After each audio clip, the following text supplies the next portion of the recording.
Good morning. Ito na naman si Daddy Cubs. Papakita ko sa inyo kung ano yung ginagawa ko araw-araw. Ito. Everyday, ito ang ginagawa ko. Ito lagi, pagising sa umaga. Ito lang ang gagawin. Ano daw? Kakat ng lettuce. Araw-araw. Marami yan. Hanggang siguro isang bin.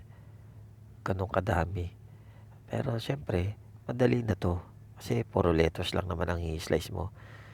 Minsan, marami rin naman na ibang vegetable. Pero okay na din. Mas madaling hiwain to kasi malambot na. Saka slice lang. Ganyan kadami. Ayan lang ang aking ini-slice tuwing umaga. Kasi yan lang ang gagamitin para sa Caesar salad at sa iba pang mga salad namin. Wow! Ito na yung finished product pero meron pa. Pagkatapos mo mag-slice, ito naman ang gagawin mo. Maglagay ng sour cream na napakaraming tray.